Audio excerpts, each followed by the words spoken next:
Our local press. The first question is from Natalie Tomado of Philippine Star. It's for Catherine and Alden.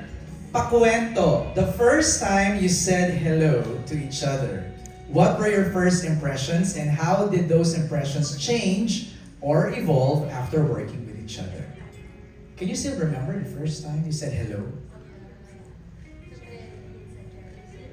So the first time po, actually beforehand, since parang mas ahead lang yung age ko ng konti kay Kat, medyo may group kasi before, yung parang teen group ng GMA and then teen group ng ABS, parang we had a common phone endorsement before, then we shot all together.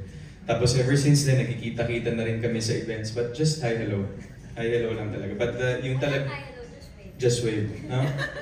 Beso lang, parang ganun. Pero the first time talaga was, yung talagang nakausap ko and I had a longer time with her was when Hello, Love, Goodbye was brought to the table. And dito yun sa may, in front of ABS, there's a restaurant here. That was the first time. And then, parang, since then, ang first impression ko talaga kay Kat is sobrang gana. I mean, no effort kang kailangan mong gawin for you to be able to be friends with her. And you know, as we did Hello, Love, Goodbye, medyo iba lang yung setup during that time. And so parang we really also got the time to talk to each other during the promos na when we do the international screenings, ganyan. Then pandemic came, the movie finished in 2019, and then 5 years after, parang Hello, Love Again was brought to the table. So I got the chance to talk to Kat longer, nakilala ko siya. We had a deeper understanding about each other, and at the same time, yung parang yung how we see life. I think yun yung isa sa mga magandang qualities ni Kat na she doesn't, alam niya kung ano yung mga bagay na siseryosohin niya, alam niya yung mga bagay na dapat light lang. Dapat ngitian lang or, just, i-lift up na lang niya sa universe. So, working with her right now, especially in this project, with everything that has happened in the past years, I saw how Kath has grown and has matured, become the lady that she is right now. And mahilig kumain. Ng anything. As in, if there's something na nagkakasundo kami, it's always food. But Dinadala mo siya ng food? Ako ba? Si Alden. dinadala niya ako ng food.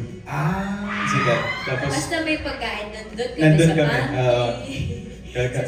Basta may food na unang pagdating namin sa set, food agad yung hahanapin namin. And parang right now, nakakatuwa lang how both of us has grown already from the first movie. Now working again for this film has been, an opportunity of a lifetime. Kasi who would know, di ba? Parang 5 years has passed.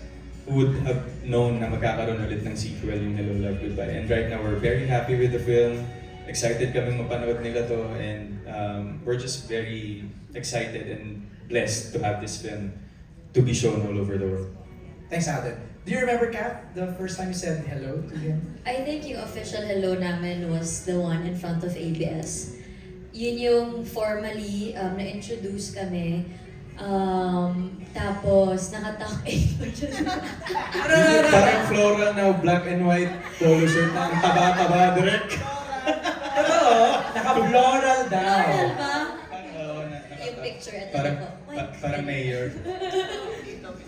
Tito, yung tito. Yeah, yun yung first na nagkakilala kami. Tapos, my first impression, I think he was very approachable. Okay.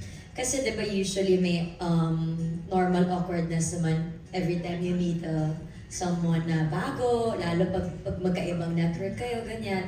But siguro nung una pa lang hindi ko na-feel yun. Hindi naman yung instantly chumika na ako agad sa kanya kasi shy girl din ako nun. But I think hindi ako nag-hesitant masyado. Parang wala yung hesitancy because alam ko na I can talk to him. Especially siguro ngayon, like through the years, after Hello, Love, Goodbye, and then we were able to maintain the friendship, and then we did this. Now, I think it's safe to say that the big change that happened was the friendship, definitely. Like before, may mga hindi kami pwede pag-usapan na bagay, about life, about random things.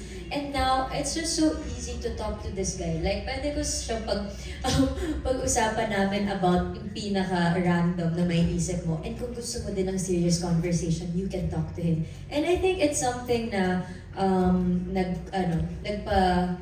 parang it's a good foundation of the friendship, the time, the trust is there, and the openness. Yeah. So, siguro, yun yung appreciate Yeah, ko. we really got to know each other more this time. Yeah. Second hellos. Second. Second hellos. Okay, I skipped Joros kanina, yung sa mga roles. Ah, siya ba yung nakalimutan? Oo, Joros yung Okay role na. naman pala. Ha? Yung role mo sa movie. Same but different. Are you Thai? Ako na lang kasi ang isa lang sa iilan na nakakakilala pa sa kanya as Joy.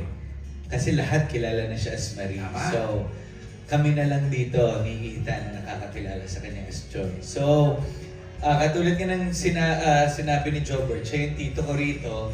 So kung napansin nyo, medyo may sayad ako. Kung saan galing yung sayad? Sa kanya. Doon sa kanila. Sa kanya. So, dito,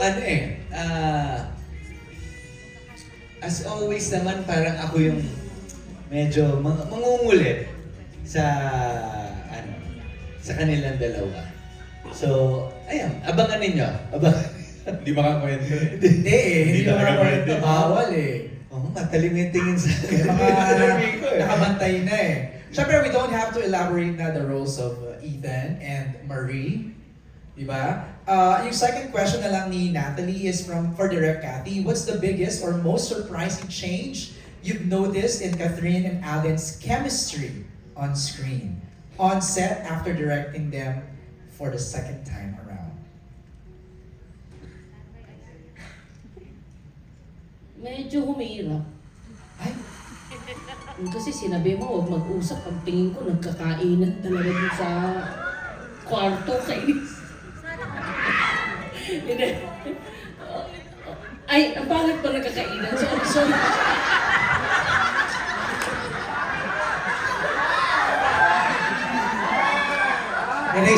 erase.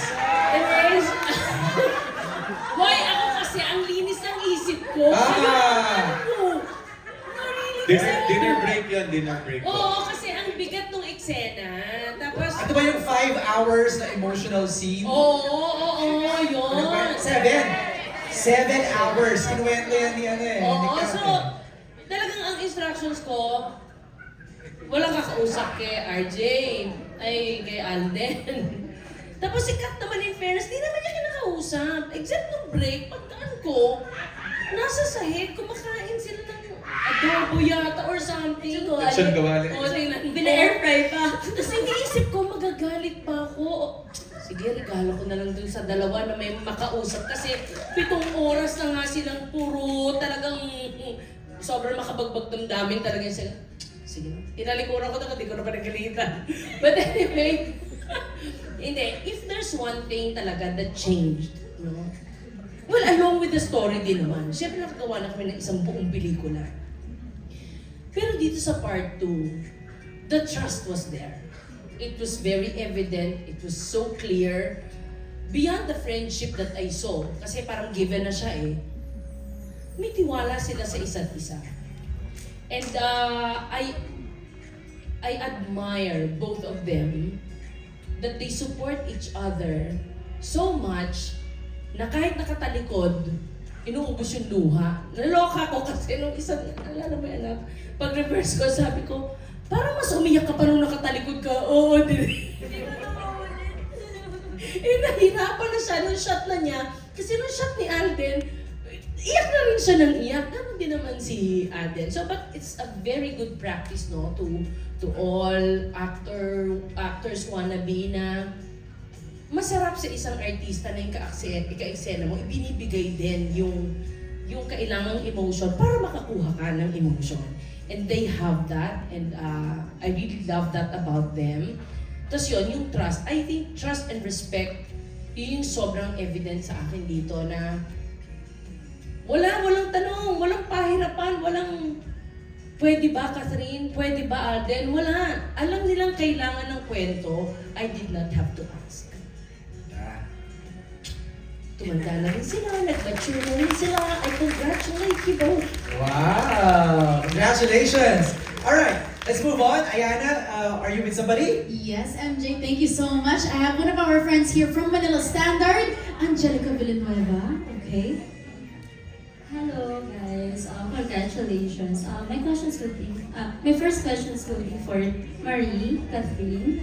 How hard it was, or was it harder to portray the role of a healthcare worker in Canada for Hello Love Again than doing the role of a domestic helper in Hello Love Goodbye? Uy, ang ganda ng tanong. Kasi transition yan, ha? Ang ganda ng tanong, Kat.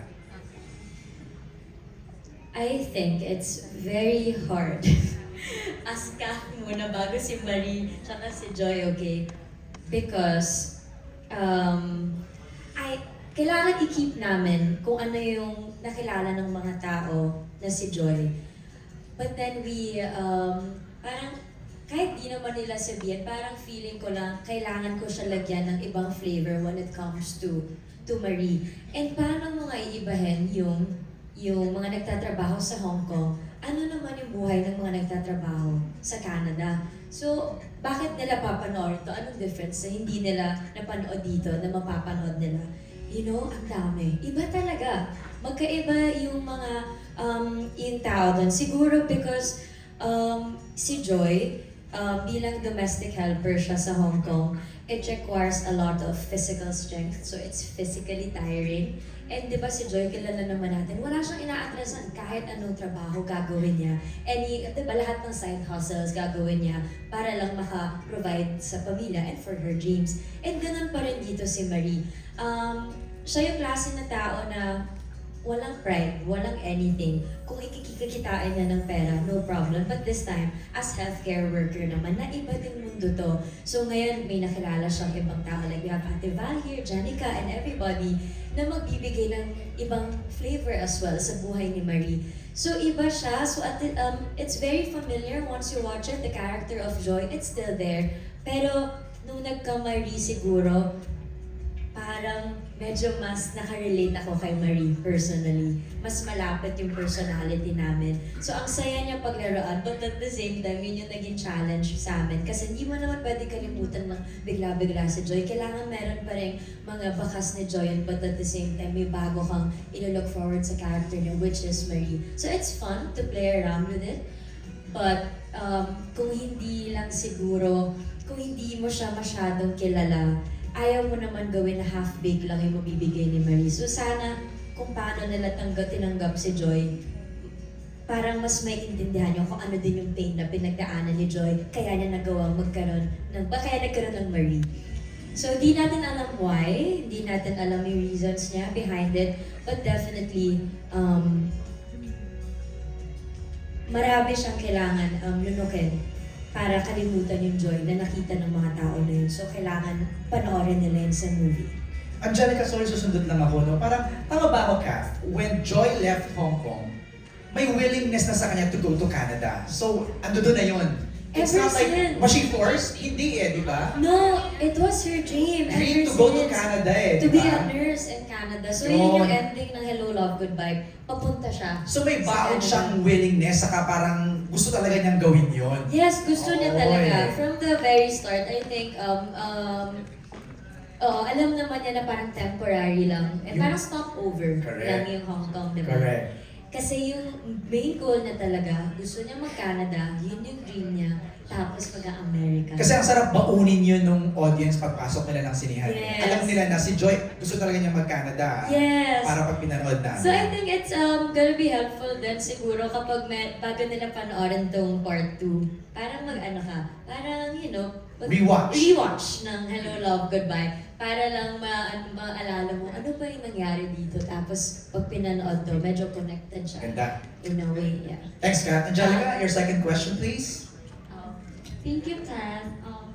Next question will be to Ethan. Hi, Alden. Hello po.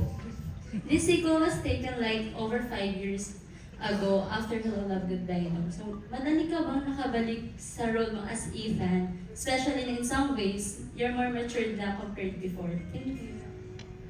Yes, kasi si Ethan, prior to, during the first film, medyo nakita naman natin na medyo hindi siya ganun ka, not naman serious about life, but medyo nandun pa siya sa playful side niya. But of course, still given, masipag siya, he works hard for his family dahil gusto niya magkaroon ng permanence in Hong Kong, gusto niya maging residente doon during that time. And yet, Joy came in. So, for the question of madali ba akong nakabalik, medyo naging mahirap dahil it's been a long time. And parang yun din kasi minsan but ang nagiging struggle ng actors, you know, doing a sequel after a certain project na medyo mahaba yung panahon na tinagal. But with the help of Direk Cathy, of course, yun sila Decarm, si Tatala, of course, Kath, and the whole team. Kasi once na nailagay ko yung sarili kong ulit dun sa ganung setup, same team, same people, same faces while doing the first film, mabilis bumalik si Ethan eh. And I think Ethan never really left me. Andito lang siya. Yun nga yung sinabi ko kay Direk na parang nahirapan lang akong kunin ulit yung kamay niya, but with the guidance of Direk Cathy during the filming of this project, nahila ko siya ulit. And with his approach in life right now, I think nakita natin din yun sa trailer na parang ano yung dumating sa kanya, ano yung naging event sa buhay niya para masabi niya, Joy, I don't want you back. Bakit niya sinabi yun? To think that during the first film, parang gusto niyang ibigay yung buong mundo kay Joy. Bakit ngayon may ganun? So those are the things na medyo nag-iba in the character of Ethan here in this film. And at the same time, yung how the turn of events and circumstances affected his life decisions at that point. So medyo kakaiba po yung magiging dynamics ngayon ni Ethan and Marie in this film. Alright, thanks Angelica, maraming salamat. Dami ko pang tanong pero ang dami nakapila eh. Kaya let's go back to MJ Robles from United Kingdom. Yes, saka humawak na ako ng mic eh, kasi lumalalim yung kwento ni Ethan eh. Ayan. Hindi mo kami mabitawan. Baka may mabitawan, Direk. Safe po, safe. Safe. MJ, you're back. Yes, I'm back. Can you hear me now? Yes, perfect. Yes, hello. Kanina, sorry for this. Kanina, I would like to show London, United Kingdom, sana, but hindi kinakaya. But anyway, my name is MJ as well. So parang si Marie Joy, she's also a MJ. Nung pinanood namin na Hello Love Goodbye 5 years ago in London and United Kingdom, talaga super box office hit. Pero I'm sure sana magagawa pa rin ang paraan na mapunta rin yung movie sa United Kingdom and Europe. So my question is, of course, for both to Kathryn and Alden is, with the character you played as Ethan and Joy, in the original at saka yung sa sequel, because you have like two characters na, di ba? I'm sure you have studied them well and imbibed the values and idiosyncrasies to be able to play the roles well during the filming. So this is my question. What do you think is the character, personality that is closest to you in real life? Or something you can relate with most and say, oh, this is me. Or this can be me in real life. Kasi I'm sure we agree, di ba? Kapag pinapanood nyo kasi yung ganitong pelikula, lalo na kami nasa abroad, nababago kasi yung pananaw namin. Kaya ang daming umiyak during the Hello Love Goodbye. I'm sure marami rin tayong mapapaiyak ulit. But I think hopefully we're hoping for a happy part. So that's my question. Thank you.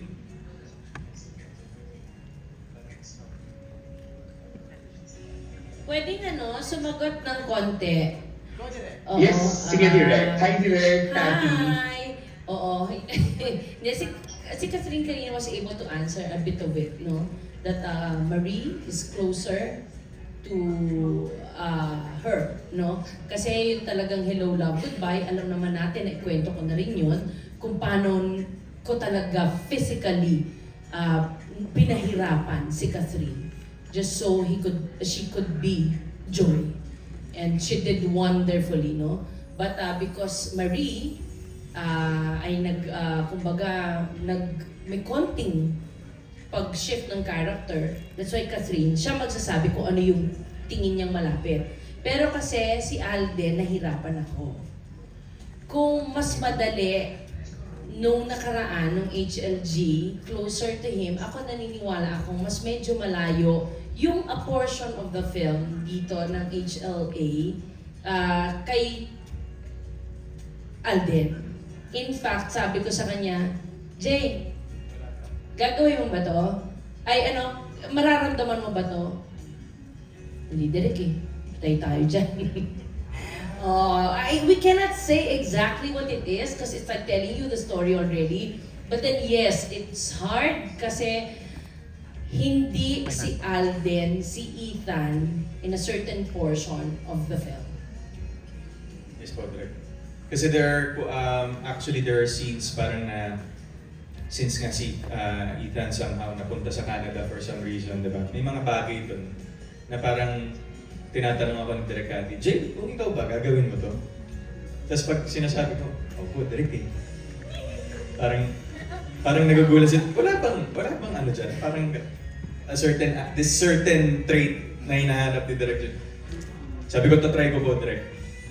Pero yun nga, parang ngayon si Ethan is somehow shifted also after, flying from Hong Kong to Canada. And I think one of the reasons why is talagang malaki yung mga epekto ng mga bagay na nangyayari sa atin sa paligid natin. And yung judgment natin is nababago based on the circumstances around us. So I think yun lang yung naging struggle. Parang yung Ethan before, medyo yung similarities po na meron kaming dalawa siguro, I think it's really love for the family, hardworking, sacrifice, that's him. But right now, medyo may mga bagay si Ethan na hindi niya kayang gawin, pero kaya ni Alden gawin. Thank you. Ka? Nag-iisip ako ng simula. Without spoiling no? Baka ma-spoil eh. At saka, sobrang layo kasi talaga. Sobrang layo. Sobrang layo siya sa akin. Kaya siya masaya gawin kasi malayo talaga. The way she talks, kung paano the way she carries herself, the way she handles things. Sobrang iba siya kung pag ako. Sundutan ko kasi meron ko yung eksena din eh. Sabi ko, Catherine, tinatapos mo na ang pelikula, tigilan mo. Kasi kung si Catherine daw, yun ang gagawin niya. So siguro, pag similarities, I can relate so much sa character ni Ethan. I think, and si Joy, and Baliktad kami. It's Alden! yes. Yes! Iba talaga. Kasi diba si Joy, ano siya may puso din naman, pero parati iniisip niya kung gagawin niya, practical ba to, ganyan. Si Ethan parang puro puso naman. Siyempre nag-iisip din naman siya, but parati siya, sinusundan niya what feels right and kung ano yung feeling niya. Kung saan magaan yung puso niya. And I'm like that as a person. Bago ko isipin yung bagay, yung uunahin ko is, tama ba to na feel ko? Happy ba ako? Yung heart ko muna yung inuuna ka and then I think about it. Pag naman si Tizoy, parang ano siya, si Ana. Yan, nadulas pa na. Lahat kami tawag sa kanya, Tizoy, okay? Lahat kami. Ayaw na kasi ng Alden. Yan ka na naman, lawyer ka na naman. Totoo, marami. Okay. Promise. Baka kalapas mati, bibig. So pag si Ethan naman, parate siya puso muna tsaka niya iisipin. So nakaka-relate ako sa kanya. So may mga lines at may mga scene kami na ginawa na nakikita ko yung sarili ko na if this happened kunwari in real life, I would do the same as Ethan. So yeah, I love Ethan. Very relatable. Character. Nakaka-relate ako sa kanya. Thank you, MJ! Maraming salamat! Thank you. Maraming salamat din. Thank you. Thanks for joining us. Now, we have